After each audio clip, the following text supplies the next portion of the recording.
Hello friends, कैसे हैं आप सब। स्वागत है आपका यूपीएससी एट होम प्रविष्या की यूट्यूब प्लेटफॉर्म पे। हम जो यूपीएससी एंड यूपीपीसीएस की मेंस की आंसर राइटिंग कर रहे हैं, जिसमें हमारा टारगेट रहता है डेली 5 क्वेश्चन की आंसर राइटिंग करने का। ये जो हमारी सीरीज़ है वो यूपीएससी एंड यूपीपीसीएस के पीवाईक्यू के साथ साथ मॉडल क्वेश्चन पे बेस्ड है, जो कि करंट के साथ अपडेट करते हुए आप लोगों को कंप्लीट कराई जा रही है। आप लोग चाहें तो इस सीरीज़ के माध्यम से पूरा मेंस का सिलेबस कवर कर सकते हैं। अभी तक हमने जीएस पेपर 6 के 134 क्वेश्चन कंप्लीट कर लिए हैं। क्वेश्चन नंबर है 135। हमारा जीएस पेपर 1 से लेकर 6 तक सभी में 100+ क्वेश्चन सभी में कंप्लीट हो चुके हैं। तो जिसने अभी तक इसका पीडीएफ नहीं लिया है वो हमारे टेलीग्राम हैंडल प्रविशा एलकेओ पर कांटेक्ट करके पीडीएफ को प्राप्त कर सकते हैं और अपना फुल रिवीजन कर सकते हैं।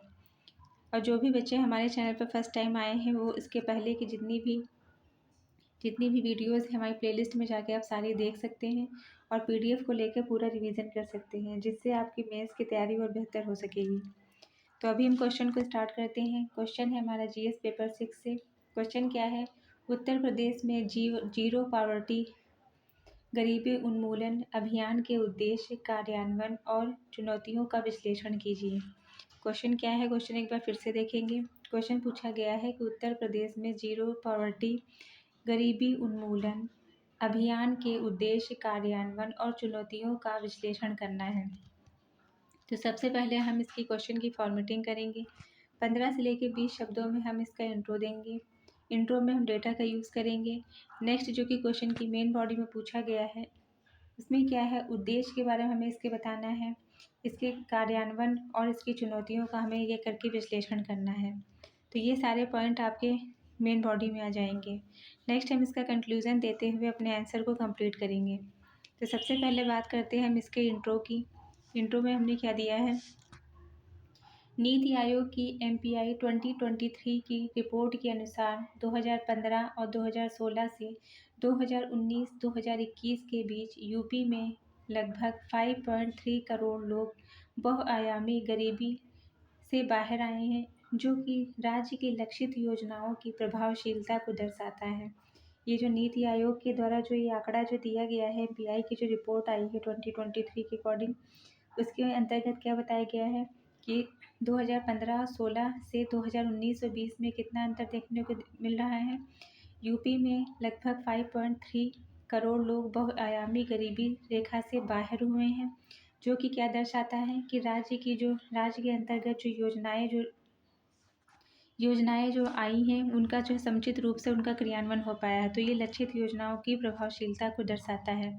इसका हम उद्देश्य देखेंगे, जो कि क्वेश्चन की मेन बॉडी में पूछा गया है। क्या उद्देश्य है इसका? पहला है एसडीजी 1 के उन्मूलन, एसडीजी 1 के अनुरूप बहुआयामी गरीबी का उन्मूलन करना, जो कि एसडीजी 1 के अंतर्गत आता है। क्या है? बहुआयामी जो गरीबी है उसका उन्मूलन करना। दूसरा है ग्रामीण और शहरी असमानता को कम करना, आजीविका, पोषण और सामाजिक सुरक्षा का सार्वभौमिकीकरण करना है। ये इसका उद्देश्य है। जो गरीबी उन्मूलन अभियान है इसका उद्देश्य है। नेक्स्ट क्या है इसका कार्यान्वयन? पहला है डीबीटी आधारित योजनाओं के माध्यम से किस प्रकार से इसको कार्यान्वित किया जा रहा है, किसके माध्यम से?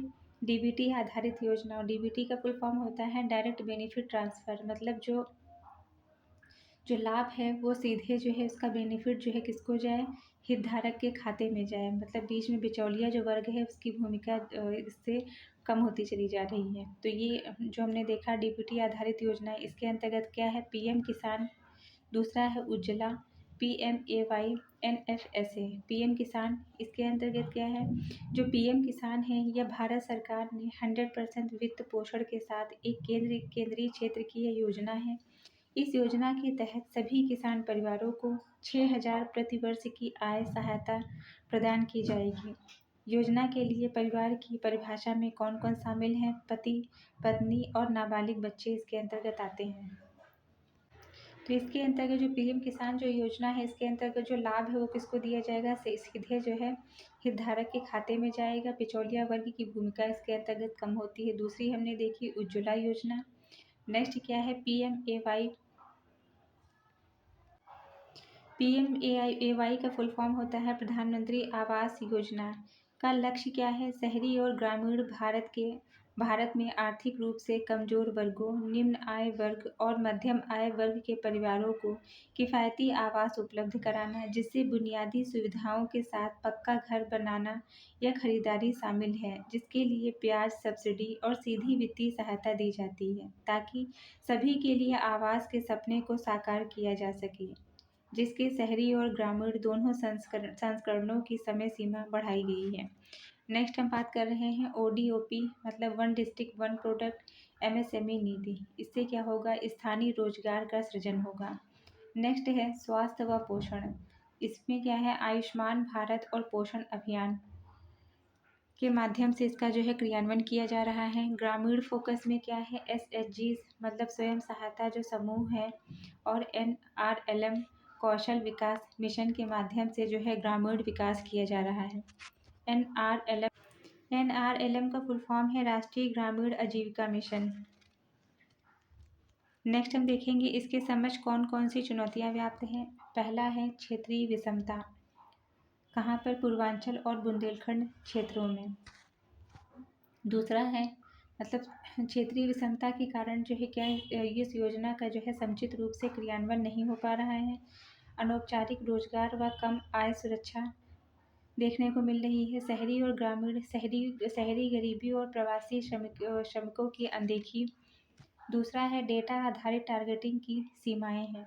तो ये सब जो है इसके समझ चुनौतियां हैं। नेक्स्ट हम इसका कंक्लूजन देखेंगे। अतः निष्कर्षतया यह कहा जा सकता है कि उत्तर प्रदेश ने गरीबी घटाने में उल्लेखनीय प्रगति की है। सतत गरीबी उन्मूलन के लिए रोजगार केंद्रित विकास, शहरी गरीबी नीति और क्षेत्र विशेष रणनीति और मजबूत करना आवश्यक है। तो ये हमारा क्वेश्चन कंप्लीट होता है जो कि हमने लिया था GS पेपर 6 से। क्वेश्चन नंबर है आपका 135। जिस किसी ने भी इसके पहले की वीडियोस नहीं देखी हैं तो उसको देख सकते हैं, और हमारी प्लेलिस्ट में जाके आप सारी वीडियोस को देखने के बाद में आप इसका PDF ले सकते हैं, जिसका लिंक है हमारा टेलीग्राम हैंडल प्रविशा एल के ऊपर कॉन्टैक्ट करके आप PDF को प्राप्त कर सकते हैं। तो ऐसे ही पढ़ते रहिए, लाइफ में आगे बढ़ते रहिए। UPSC एट होम प्रविशा के साथ प्रीलिम्स मेंस प्रैक्टिस करते रहिए। Thank you.